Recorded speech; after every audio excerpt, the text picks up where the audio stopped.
ನಮಸ್ಕಾರ ಸ್ನೇಹಿತರೆ. ತಮಿಳುನಾಡು ರಾಜ್ಯದ ವೆಲ್ಲೂರ್ಗೆ ಸೇರಿದಂತ ಮಲೈಕುಡಿ ಎಂಬ ಪ್ರಾಂತ್ಯದ ಹತ್ತಿರದಲ್ಲಿ ಬೆಟ್ಟಗಳ ಕೆಳಗಡೆ ಸುಮಾರು 100 ಎಕರೆಗಳ ವಿಸ್ತೀರ್ಣದಲ್ಲಿ ನಿರ್ಮಿಸಲಾಗಿದೆ ಈ ದೇವಾಲಯ. ಇದರ ನಿರ್ಮಾಣಕ್ಕಾಗಿ ಸುಮಾರು 1500 ಕೆಜಿಗಳಷ್ಟು ಚಿನ್ನ, 400 ಜನ ಶಿಲ್ಪಿಗಳು 6 ವರ್ಷಗಳ ಕಾಲ ನಿರಂತರವಾಗಿ ಶ್ರಮಿಸಿದ್ದಾರೆ. ಈ ದೇವಾಲಯದ ಅದ್ಭುತವಾದ ಶಿಲಾ ನೈಪುಣ್ಯಕ್ಕೆ ಸುಮಾರು 600 ಕೋಟಿ ರೂಪಾಯಿಗಳು ಖರ್ಚು ಮಾಡಲಾಗಿದೆ. ಆ ದೇವಾಲಯವೇ ತಮಿಳುನಾಡಿನ ಶ್ರೀಪುರಂನಲ್ಲಿರುವಂತಹ ಶ್ರೀ ಲಕ್ಷ್ಮೀ ನಾರಾಯಣಿ ಅಮ್ಮನವರ ಸ್ವರ್ಣ ದೇವಾಲಯ. ಈ ದೇವಾಲಯದಲ್ಲಿ ಸ್ತಂಭಗಳು, ಶಿಲ್ಪಕಲೆಗಳು, ಗೋಪುರ, ವಿಮಾನ, ಅರ್ಧಮಂಟಪ, ಶಟಗೋಪಂ ಎಲ್ಲವೂ ಕೂಡ ಚಿನ್ನದಿಂದಲೇ ನಿರ್ಮಿಸಲಾಗಿದೆ. ಈ ದೇವಾಲಯವನ್ನು ನಿರ್ಮಿಸಿದಾಗ ಸ್ತಂಭಗಳು ಹಾಗೂ ಶಿಲೆಗಳನ್ನು ಮೊದಲು ತಾಮ್ರದಿಂದ ತಯಾರಿಸಿ ಅದರ ನಂತರ ಅವುಗಳ ಮೇಲೆ ಚಿನ್ನದ ರೇಖೆಗಳನ್ನು 9 ಪೊರೆಗಳಂತೆ ಸುತ್ತಿ ಶಿಲೆಗಳನ್ನು ಅಲಂಕರಿಸಿದ್ದಾರೆ. ದೇವಿಯ ವಿಗ್ರಹವನ್ನು ಮಾತ್ರ ಗ್ರೈನೆಟ್ ಕಲ್ಲಿನಿಂದ ಕೆತ್ತಿ ಬಳಿಕ ಚಿನ್ನದ ಒಡವೆಗಳಿಂದ ಅಲಂಕರಿಸಲಾಗಿದೆ.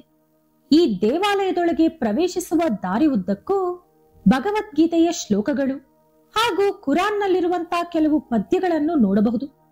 ಪ್ರತಿ ಶುಕ್ರವಾರ ದೇವಾಲಯಕ್ಕೆ ಬರುವ ಭಕ್ತರ ರಕ್ಷಣೆಗಾಗಿ ಸುಮಾರು 700 ಜನ ಪೊಲೀಸರನ್ನು ಸರ್ಕಾರ ನೇಮಿಸಿದೆ.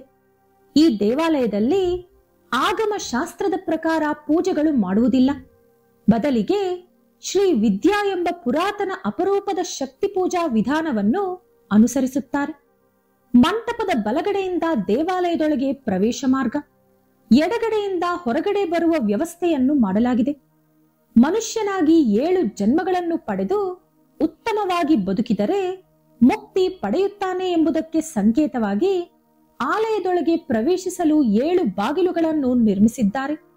ವಜ್ರಗಳು, ವೈಡೂರ್ಯಗಳು, ಮುತ್ತುಗಳು ಹಾಗೂ ಪ್ಲಾಟಿನಂನಿಂದ ತಯಾರಿಸಿದಂತ ಒಡವೆಗಳು, ಸ್ವರ್ಣ ಕವಚಗಳು ಹಾಗೂ ಕಿರೀಟವನ್ನು ಧರಿಸಿ ಚಿನ್ನದ ತಾವರೆಯ ಮೇಲೆ ಕುಳಿತುಕೊಂಡ ಲಕ್ಷ್ಮೀದೇವಿ ನಮಗಿಲ್ಲಿ ದರ್ಶನ ಕೊಡುತ್ತಾರೆ.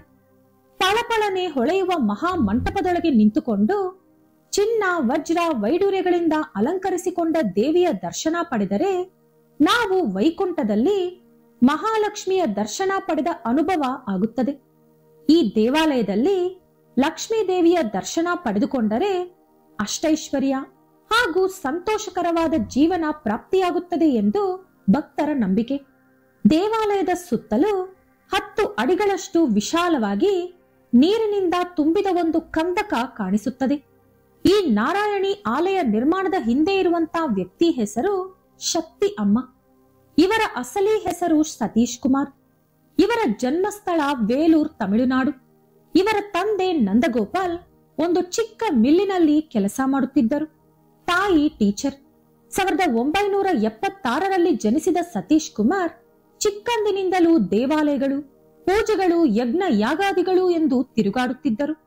ಪ್ರಾಥಮಿಕ ವಿದ್ಯೆ ಪೂರ್ತಿಯಾದ ಮೇಲೆ ಅವರು ಸಂಪೂರ್ಣವಾಗಿ ದೇವರ ಭಕ್ತನಂತೆ ಬದಲಾದರು. ಅವರಿಗೆ 16 ವರ್ಷ ವಯಸ್ಸು ಬಂದಾಗ ಅವರ ಹೆಸರನ್ನು ಶಕ್ತಿ ಅಮ್ಮ ಎಂದು ಬದಲಾಯಿಸಿಕೊಂಡರು. 1992ರಲ್ಲಿ ನಾರಾಯಣಿ ಪೀಠವನ್ನು ಸ್ಥಾಪಿಸಿದರು. ಅವರು ಒಂದು ದಿನ ಬಸ್ಸಿನಲ್ಲಿ ಹೋಗುವಾಗ ಶ್ರೀಪುರಂ ಹತ್ತಿರ ಆಗಸದಲ್ಲಿ ಒಂದು ಕಾಂತಿ ಕಾಣಿಸಿದಂತೆ. ಆ ಬೆಳಕಿನಲ್ಲಿ ನಾರಾಯಣಿ ದೇವಿ ಅಂದರೆ ಲಕ್ಷ್ಮೀದೇವಿ ದರ್ಶನ ಕೊಟ್ಟರಂತೆ. ಅವರು ಅಂದಿನಿಂದ ನಾರಾಯಣಿ ಪೀಠದಲ್ಲಿ ಲಕ್ಷ್ಮೀದೇವಿಯ ವಿಗ್ರಹವನ್ನು ಪ್ರತಿಷ್ಠಾಪನೆ ಮಾಡಿ ಪೂಜೆಗಳು, ಆಧ್ಯಾತ್ಮಿಕ ಪ್ರವಚನಗಳು, ಸೇವಾ ಕಾರ್ಯಕ್ರಮಗಳು ಮಾಡುತ್ತಾ ಬರುತ್ತಿದ್ದಾರೆ. ಚೆನ್ನೈನಿಂದ 140 ಕಿಲೋಮೀಟರ್ ದೂರದಲ್ಲಿ ವೇಲೂರ್ ಸಮೀಪದ ಶ್ರೀಪುರಂನಲ್ಲಿ ಈ ಆಲಯವಿದೆ. ಮೊದಮೊದಲು ಈ ಪ್ರಾಂತ್ಯವನ್ನು ತಿರುಮಲೈಕೊಡಿ ಎಂದು ಕರೆಯಲಾಗುತ್ತಿತ್ತು. ಮಹಾಲಕ್ಷ್ಮಿ ದೇವಾಲಯವನ್ನು ನಿರ್ಮಿಸಿದ ಮೇಲೆ ಶ್ರೀಪುರಂ ಎಂದು ಹೆಸರು ಬದಲಾಯಿಸಿದ್ದಾರೆ. ದೇವಾಲಯದೊಳಗೆ ಪ್ರವೇಶಿಸಲು 1.5 ಕಿಲೋಮೀಟರ್ ದೂರ ಇರುವಂತಹ ನಕ್ಷತ್ರದ ಆಕಾರದ ಮಾರ್ಗದಲ್ಲಿ ಪ್ರಯಾಣಿಸಬೇಕು. ಭದ್ರತಾ ಕಾರಣದಿಂದ ದೇವಾಲಯದ ಒಳಗಡೆ ಸೆಲ್ ಫೋನ್, ಕ್ಯಾಮೆರಾ, ತಿಂಡಿ ತಿನಿಸು ಅನುಮತಿ ಇಲ್ಲ. ಪ್ರತಿದಿನ ಬೆಳಿಗ್ಗೆ 5ರಿಂದ 7:30ವರೆಗೂ ಅಭಿಷೇಕ, ಅಲಂಕಾರ ಹಾಗೂ ಮಂಗಳಾರತಿ ಇರುತ್ತದೆ.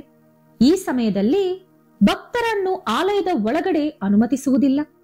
ಬೆಳಿಗ್ಗೆ 7:30ಯಿಂದ ರಾತ್ರಿ 8 ಗಂಟೆಯವರೆಗೂ ಭಕ್ತರಿಗಾಗಿ ದೇವಾಲಯದ ಬಾಗಿಲನ್ನು ತೆರೆದಿಡುತ್ತಾರೆ.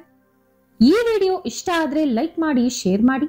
ಇಂಥ ಹೆಚ್ಚಿನ ಉತ್ತಮ ಮಾಹಿತಿಗಳಿಗಾಗಿ ತಪ್ಪದೇ ನಮ್ಮ ಚಾನೆಲ್ ಅನ್ನು ಸಬ್ಸ್ಕ್ರೈಬ್ ಮಾಡ್ಕೊಳ್ಳಿ. ನಾಳೆ ಮತ್ತೊಂದು ವಿಡಿಯೋದೊಂದಿಗೆ ಪುನಃ ಭೇಟಿಯಾಗೋಣ. ಧನ್ಯವಾದಗಳು.